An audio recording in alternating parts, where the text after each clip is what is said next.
Sir, Rahul Mamkootathil വിഷയം വീണ്ടും ആള് ഹൈക്കോടതിയിൽ മുൻകൂർ ജാമ്യാപേക്ഷയ്ക്ക് വേണ്ടിയിട്ട് വീണ്ടും മൂവ് ചെയ്തിരിക്കുകയാണ്.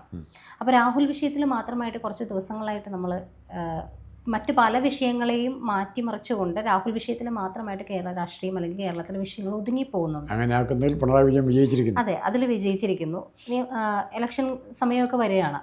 അപ്പോൾ ഇതിൽ നമ്മൾ ചർച്ച ചെയ്യേണ്ട, അല്ലെങ്കിൽ പൊതുജനത്തിന് ഒരാളുടെ സ്വകാര്യത അറിഞ്ഞിട്ട് വലിയ കാര്യമൊന്നുമില്ല. മലയാളികൾക്ക് വേറൊരാളുടെ സ്വകാര്യതയിലേക്ക് കടന്നു ചെല്ലാൻ ഇഷ്ടമുള്ളവരും ഉണ്ടാകാം. പക്ഷേ അതിനപ്പുറം നമ്മളെ ബാധിക്കുന്ന പല വിഷയങ്ങളും ഇതിനിടയിൽ രാഹുൽ വിഷയത്തിൽ മുങ്ങിപ്പോകുന്നുണ്ട്. പൊതുവിഷയങ്ങളുണ്ട്. അതെ, പൊതുവിഷയങ്ങൾ മുങ്ങിപ്പോകുന്നുണ്ട്. അതിലൊരു പ്രധാനപ്പെട്ട വിഷയം ശബരിമലയിലെ ആ വമ്പൻ സ്വർണ്ണക്കൊള്ള തന്നെയാണ്. പക്ഷേ ആ കേസ് ഇന്നലെ പോലും കോടതിയിൽ ഉണ്ടായിട്ടും പലരും അത് വിട്ടുകളഞ്ഞ് രാഹുലിലേക്ക് മാത്രമായിട്ട് ഒതുക്കി. ഒരാളുടെ സ്വകാര്യതയ്ക്ക് ചുറ്റും കടന്ന അവിഹിത കഥകളും കാര്യങ്ങളും മാത്രമായിട്ട് നമ്മുടെ മലയാളി സമൂഹം ഒതുങ്ങിപ്പോകുന്ന പോലെ, അല്ലെങ്കിൽ മാധ്യമങ്ങൾ അതിൽ വലിയൊരു പങ്ക് വഹിക്കുന്നുമുണ്ട്.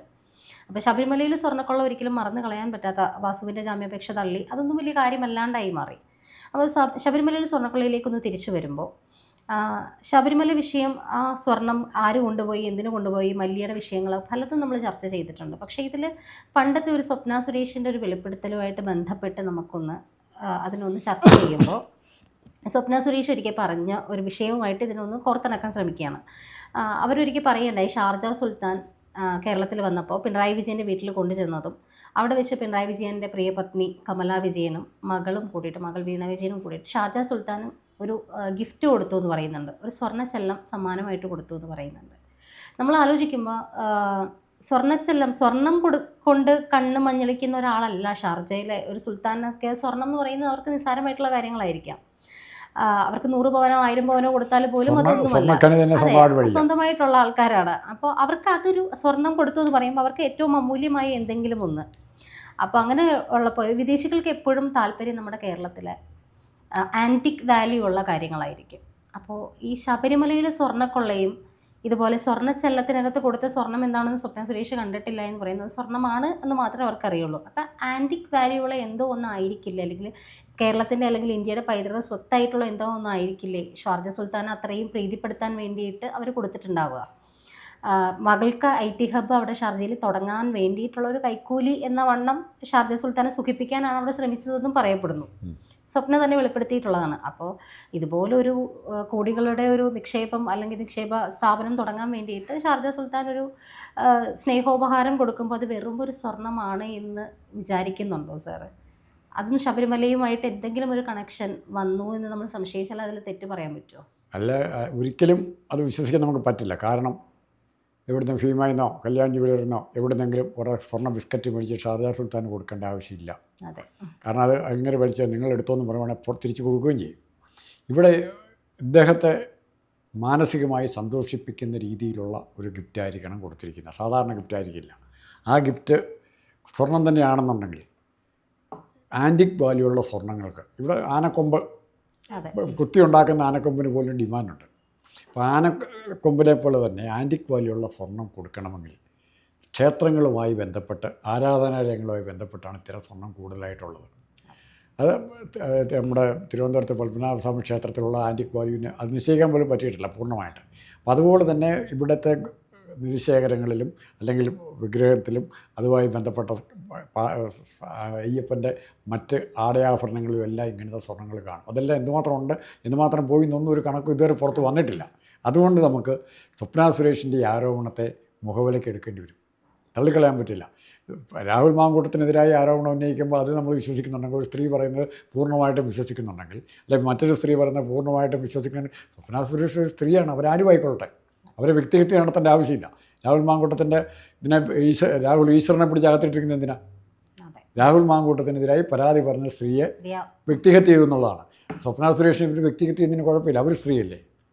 ആ ആറ്റിറ്റ്യൂഡിലും എടുക്കുക. അപ്പോൾ ഈ എന്തിനാണ്, എന്ത് ഗിഫ്റ്റാണ് നമ്മുടെ കേരളത്തിൻ്റെ ചീഫ് മിനിസ്റ്ററുടെ ഭാര്യ അല്ലെങ്കിൽ കമല ഇവർക്ക് കൊടുത്തത്, ഷാർജ സുൽത്താൻ കൊടുത്തത്? ഇനി പോട്ടെ, അവർ സൗദിയായിട്ട് വന്നിട്ട് എന്ത് എക്സ്ട്രാ ബിസിനസ്സാണ് ഇവിടെ നടത്താൻ പറ്റിയിരിക്കുന്നത്?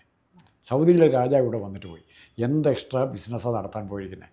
അതിലും കള്ളത്തരം പിന്നെ മനസ്സിലാക്കേണ്ടത് സ്വപ്ന സുരേഷ് പറയുന്നത് മാത്രമല്ല, എല്ലാവരും സമ്മതിക്കുന്ന കാര്യം, UAEയുടെ കൗൺസിലേറ്റിൽ നിന്നും ഒരാൾ ഈജിപ്ഷ്യൻകാരനായി ഒരുത്തൻ ഒളിവിൽ പോയി എന്ന് പറയുന്നുണ്ട്. എന്തിനാണ് അവൻ ഒളിവിൽ പോയത്? അയാൾ പെട്ടെന്ന് കവടിയാർ പാലസിനടുത്ത് വെച്ചാണ് അദ്ദേഹത്തെ കാണാതായി. കാണാതായത്. അത് ഒളിവിൽ പോയി എന്നൊരിക്കലും നമുക്ക് അല്ല പറയാൻ അല്ല പറ്റുന്ന അയാളെ കാര്യമല്ല. അയാളെ കാണാതായി, കാണാതായി, absconding ആണ്. അദൃശ്യനായി. അതിന് ഒളിവിൽ പോയി എന്ന് പറഞ്ഞാൽ പിന്നെ വേറെ അന്വേഷണം ഇല്ല. അയാൾ Absconding ആണ്. ഈജിപ്തിലേക്ക് മടങ്ങിയെന്നാണ് പറയുന്നത്. പക്ഷേ ഇതിന്റെ പിന്നിൽ പല കളികൾക്കും ശേഷം പെട്ടെന്നൊരു ദിവസം അബ്സ്കൗണ്ടിങ് ആയി എന്ന് പറയുമ്പോൾ അദ്ദേഹം ജീവിച്ചിരിപ്പുണ്ടോ എന്ന് ഒരു കോൺഗ്രസ് നേതാവ് ഉയർത്തിയ ചോദ്യം അവിടെ പ്രസക്തമാണ്. അതിന് ഉത്തരം കിട്ടിയിട്ടില്ല, അതിന് ഉത്തരം പറഞ്ഞിട്ടുമില്ല. അപ്പോൾ ഇത് അന്വേഷിക്കണമെങ്കിൽ ഇന്റർപോളോ അല്ലെങ്കിൽ കേന്ദ്ര ഏജൻസികളോ അന്വേഷിക്കണം. ഈ കേസിനെ കുറിച്ചുള്ള ഒരു അന്വേഷണം കേന്ദ്ര ഏജൻസിക്ക് വിട്ടിട്ടില്ല. ജസ്റ്റ് ഇവിടെ വന്ന് എല്ലാ റെക്കോർഡും എടുത്തിട്ട് സെക്രട്ടേറിയറ്റ് സൂക്ഷിക്കാൻ കൊടുത്തിട്ട് പോയി. സ്വപ്ന സുരേഷും ഈ സ്വർണ്ണക്കടത്തുമായിട്ടുള്ള ബന്ധത്തെക്കുറിച്ചുള്ള രേഖകൾ സൂക്ഷിക്കാൻ കൊടുത്ത് എവിടെയാണ്? സെക്രട്ടേറിയറ്റ് പിണറായി വിജയൻ്റെ കയ്യിൽ അവിടെ താൻ്റെ പിടിച്ചു, എന്നെങ്കിലും ചെയ്യുക, ഞങ്ങൾ എൻ്റെ അനുവാദം കഴിഞ്ഞ് വരുവുള്ളൂ എന്ന് പറഞ്ഞ് പോവുക, കത്തിപ്പോയി എന്നാണ് പറയുന്നത്. എങ്ങനെ കത്തി ആൻ്റെ അന്വേഷണം പറയുന്നില്ല, പൂർണ്ണമായിട്ടില്ല. അപ്പോൾ ഇതിലെ ദുരൂഹതയിൽ നിന്നും ദുരൂഹതയിലേക്ക് മാത്രം നിഗൂഢതകളിലേക്ക് മാറിക്കൊണ്ടിരിക്കുന്ന ഒരു അന്വേഷണമായിരുന്നത്. അതിനെ ഇടയ്ക്ക് വെച്ച് കൊല്ലാൻ, ആ അന്വേഷണത്തെ തകിടം മറിക്കാൻ ആർക്ക് സാധിച്ചു? പിണറായി വിജയന് സാധിച്ചു. അപ്പോൾ അതുകൊണ്ട് തന്നെ നമുക്ക് വേറൊരു കാര്യത്തിലേക്ക് എത്താൻ പറ്റും. ഇതിൻ്റെ സമഗ്രമായ അന്വേഷണം നടക്കണമെങ്കിൽ കേന്ദ്ര ഏജൻസി, നമ്മുടെ വലിയ ഗതികേടിലാണ് നമ്മൾ, കേന്ദ്ര ഏജൻസികളെ വിശ്വസിക്കാൻ പറ്റുമോ? ആലോചിക്കുക. ഇപ്പോൾ പല കേസുകളുണ്ട്. വീണാ വിജയനെതിരായിട്ടുള്ള കേസുണ്ട്, സ്വർണ്ണക്കടത്ത് കേസുണ്ട്, കരിമണൽ കടത്തൊക്കെതിരായിട്ടുള്ള കേസുണ്ട്. ഇതിൻ്റെയൊക്കെ അന്വേഷണം എവിടെ നിൽക്കുന്നു, എങ്ങനെ നിൽക്കും? ആദ്യം ഭയങ്കര പത്രവാർത്ത വരും, കരുവന്നൂർ കേസ്. ഇതിൻ്റെ ഇപ്പോഴത്തെ സ്റ്റേജ് എന്താണെന്ന് നമുക്കാർക്കും അറിയത്തില്ല. അവിടെ നമുക്ക് എന്ത് പറഞ്ഞാലും BJP അല്ലെങ്കിൽ കേന്ദ്ര ഗവൺമെൻറ്റിനെ ഇതിൻ്റെ പരിധിയിലേക്ക് വരും. പിണറായി വിജയൻ ഇതെല്ലാം ചെയ്യാൻ പറ്റണമെങ്കിൽ ഒറ്റ കണ്ടീഷനുണ്ട്. നമ്മൾ വാദത്തിന് പറയാറുണ്ട്, ദേവസ്വം ബോർഡിന് കള്ളത്തരം കാണിക്കണമെങ്കിൽ, അല്ലെ വേറെ ആർക്കെങ്ങനെ ദേവസ്വം ബോർഡിൻ്റെ പെർമിഷൻ വേണം. ദേവസ്വം ബോർഡിന് പെർമിഷൻ കിട്ടേണ്ടതല്ലേ മുഖ്യമന്ത്രിയുടെ കേരള ഗവൺമെൻറ്റിൻ്റെ ഡയറക്റ്റീവ് അനുസരിച്ച് മാത്രമേ ഇത് ചെയ്യാൻ പറ്റുമെന്ന് പറയും. അങ്ങനെയെങ്കിൽ ഇതിന് ഇത്തരം കാര്യങ്ങൾക്ക്, അന്തർദേശീയ ബന്ധങ്ങളുള്ള ഇത്തരം കാര്യങ്ങൾക്ക് ചെയ്യണമെങ്കിൽ കേന്ദ്ര ഗവൺമെൻറ്റിൻ്റെ സപ്പോർട്ട് ആർക്ക് കിട്ടണം? പിണറായി വിജയനോ കേരള ഗവൺമെൻറ്റിനോ കിട്ടണം. അത്തരം സപ്പോർട്ടിന് വേണ്ടി ശ്രമിക്കുമ്പോഴാണ് ഇവിടെ നമ്മൾ ഒരു നെക്സസ് ഇവിടെ രൂപപ്പെട്ടു. ആ നെക്സസിൽ ആരും കണ്ണിയാകാം. ഇപ്പം ഒരാൾ ഇപ്പോൾ പറഞ്ഞില്ലേ, ഡിപ്ലോമാറ്റിക് പാസ്പോർട്ടിൻ്റെ ഗുണം ചെക്കിംഗ് ഇല്ലാതെ, വെരിഫിക്കേഷൻ ഇല്ലാതെ, ചെക്കിങ്ങും ചെക്കൗട്ടും ഒന്നും ഇല്ലാതെ ത്രൂ ആയിട്ട് ഗ്രീൻ ചാനലിൽ കൂടെ പോരാൻ പറ്റുമെന്നുണ്ടെങ്കിൽ എല്ലാ രാജ്യത്തും കാണില്ലേ ഇതുപോലെ അഴിമതിക്കാർ. ഇപ്പോൾ സൗദിയിൽ നിന്നോ UAE നിന്നോ ഇങ്ങോട്ട് സ്വർണ്ണം കടത്താൻ ശ്രമിക്കുന്ന വൻ രാജകുടുംബത്തിൽപ്പെട്ട അംഗങ്ങൾ തന്നെ കാണിയില്ലേ? ആരും നല്ലവരാണെന്ന് പറയാൻ പറ്റിയില്ലല്ലോ. ഇപ്പോൾ അമേരിക്കയിലെ ഒരു പത്രപ്രവർത്തനെ കൊന്നതിൽ പ്രതിയായിട്ട് സൗദി രാജകുടുംബത്തിലുള്ള ആൾക്കാരുണ്ട്. അപ്പോൾ ഏത് പണിക്കും ഒരു രാജാവ് ചിലപ്പോൾ ചെയ്യണമെന്നില്ല, രാജാവിൻ്റെ കൂടെയുള്ള മന്ത്രിസഭയിലുള്ളവർ ആർക്കെങ്കിലും ചെയ്യാം, ഡിപ്ലോമാറ്റിക് ചാനൽ ഉപയോഗിക്കാം. അപ്പോൾ ഏത് തരത്തിലുള്ള കള്ളപ്പണം കൊണ്ടോ വേറൊരു കാര്യം കൂടെ എൻ്റെ കൂടെ പറയാൻ ഞാൻ മറന്നു പോകുന്ന ഓർമ്മിപ്പിക്കുകയാണ്.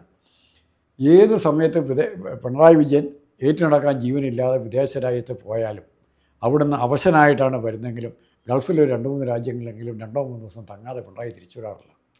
എന്തേ കാര്യം? മകൻ അവിടെ ഉണ്ടെന്നുള്ള എക്സ്ക്യൂസ് പറയാം.